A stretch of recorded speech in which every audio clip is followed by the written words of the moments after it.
Oh iya, sore Mbak. Selamat sore. Gimana sih Mbak, ini kok saya nggak paham ceritamu itu seperti apa sih? Oh, ini Mbak, kan saya kan dipaksa keluarga kemarin kan. Mereka kan suruh saya kerja Kamboja. Mhm. Ya Mbak, jadi Terus? kan saya tidak mau karena sudah saya tanyakan jam kerjanya tidak jelas, benar. Jadi keluarga itu marah-marah. Mereka bilang saya mengada-ngada lah, begini begitu. Jadi karena saya tidak mau, saya diusir. Kan saya tinggal tempat abang saya. Jadi saya diusir. Saya bingung lah Mbak mau kemana. Saya numpang tempat kakak saya juga. Ya gitulah keluarga kan. Jadi saya saat ini tempat kawan gitu. Tapi gini, saya punya sahabat Mbak. Sahabat saya di Facebook ada, itu tadi saya share sama Mbak nama Facebooknya. Dia pun mau berbicara sama Mbak. Jadi saya cerita sama dia kan, saya sharing beginilah saya diusir begini begitu. Anak saya pun pas itu sakit Mbak. Saya nggak punya biaya Mbak untuk berobat kan. Saya pun nggak tahu mau kemana lagi gitu kan.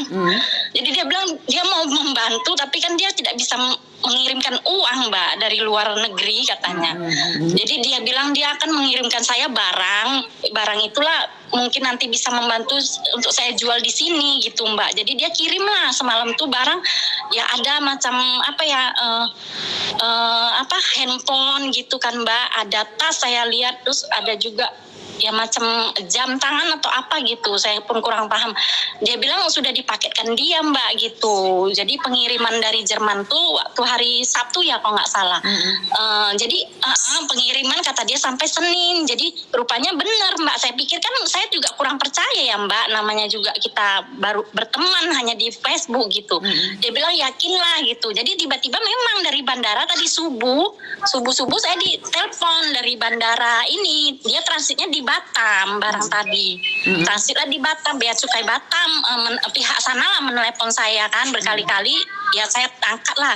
Jadi mereka bilang ini Mbak, gimana Mbak barangnya ini, katanya ini atas nama Mbak ya, nomor teleponnya kan dari WhatsApp juga, mereka WhatsApp saya. Iya saya bilang gitu kan Mbak. Jadi dia bilang saya mesti kena biaya Mbak, bea cukai gitu.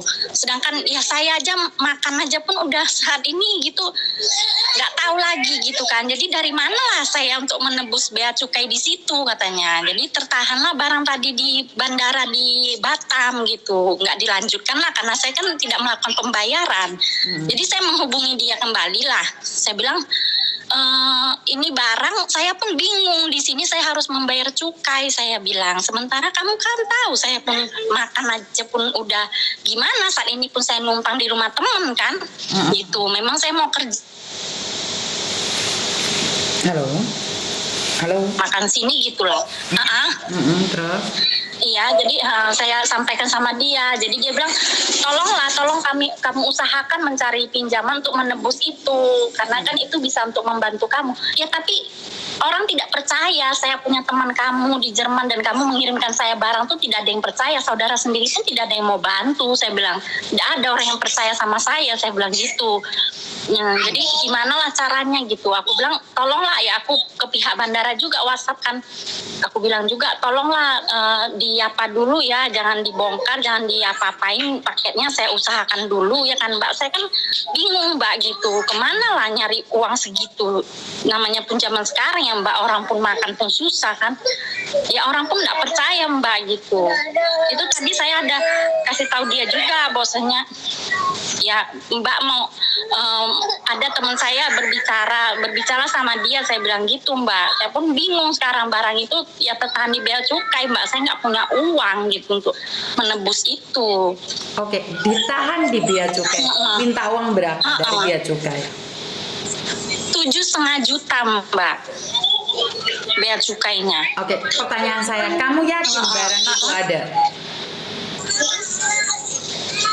Ya itu tadi ada nomor bea cukai itu pun ada Mbak. Memang saya tanya sudah kamu. Kamu yakin barang itu ada?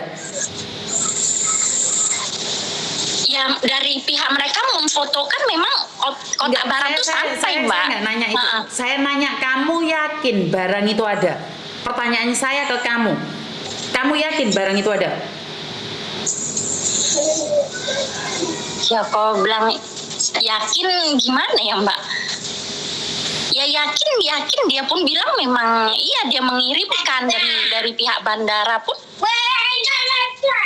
mengirimkan fotonya, ya udah sampai Mbak, itu ada tadi nomor pihak bandara gitu. Sebentar, saya tidak berbicara tentang bandara atau bea cukai. Pertanyaan saya, kamu yakin barangnya ini akan diberikan padamu setelah kamu memberikan uang 7,5 juta?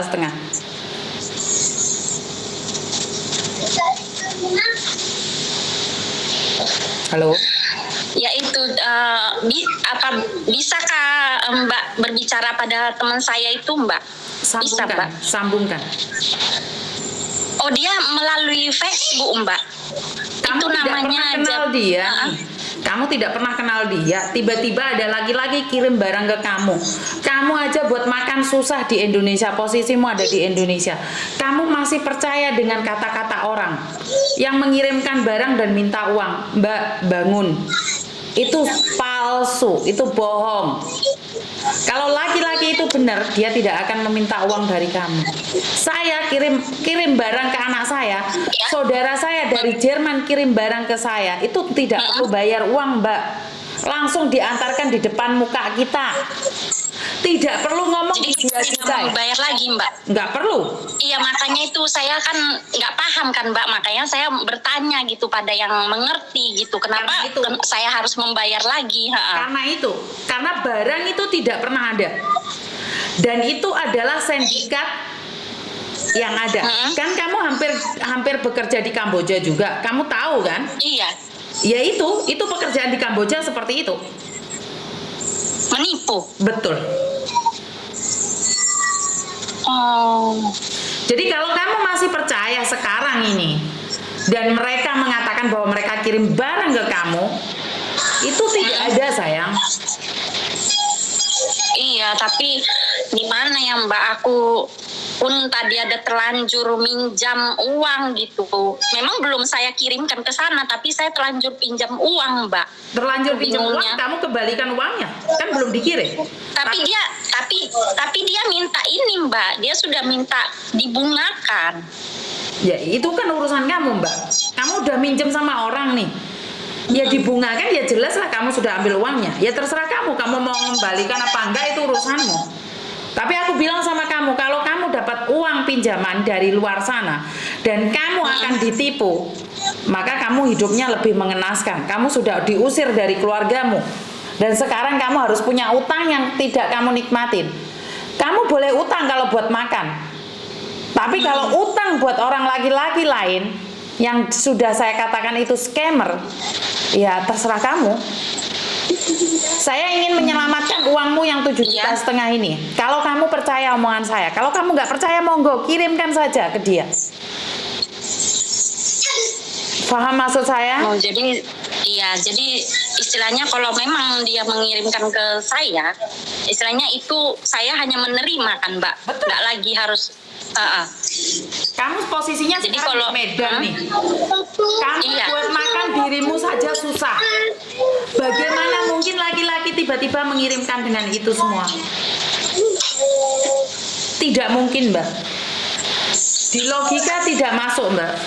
Jadi jangan berharap, apalagi lagi ngomong dari Jerman. Jangan percaya omongan orang. Kenapa kamu di Facebook malah cari pelampiasan yang seperti itu, sayang? Iya, makanya saya itu minta tolong. Saya kan nggak paham kan Mbak, ya kan? Ngerti. Jadi kan saya butuh orang yang paham, karena Mbak itu kan sudah di luar, sudah paham gitu. Betul. Jadi kenapa saya intonasi saya agak marah, bukan karena saya marah, karena saya tidak ingin kamu buat makan dirimu sendiri aja nggak ada. Bagaimana mungkin uang itu kamu berikan pada orang lain? Paham maksud saya? Iya. Halo Mbak, jaringan. Jadi saya tidak menginginkan uang itu kamu kirim pada laki-laki itu. Itu penipu, itu bohong. Ngerti sayang? Saya paham Mbak.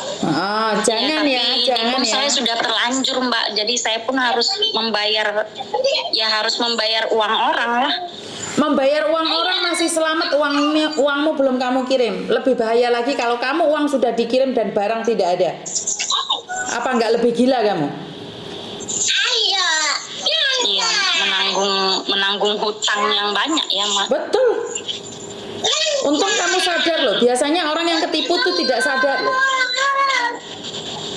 Kamu pinter loh termasuk. Kamu pinter termasuknya.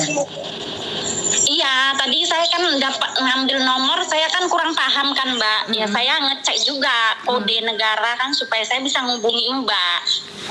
Berarti kamu pinter loh, dari Indonesia bisa telepon saya, kamu pinter loh. Tapi lebih berhati-hati lagi ya. Saya kan harus bertanya yang lebih paham, ya Mbak. Lebih berhati-hati ya sayangnya. Buat diri sendiri makan Iya, aja Mbak. nggak ada, jangan sampai dikasihkan sama penipu ya sayang ya. Iya, itulah saya kan kurang paham Mbak gitu. Apa iya gitu kalau kita menerima barang harus lagi membayar ya kan? Apa Tidak. kita harus sebesar itu gitu? Tidak, itu penipuan saya pun sayang. ya, masih ada keraguan lah Mbak gitu. Makanya saya pintar. bertanya sama Mbak yang memang sudah sangat-sangat paham gitu. Oke, jadi bea cukai itu tidak telepon terus minta uang ke kamu, itu tidak ada sayang. Tidak seperti itu caranya. Ngerti? Oh begitu ya Mbak ya. Itu adalah penipu.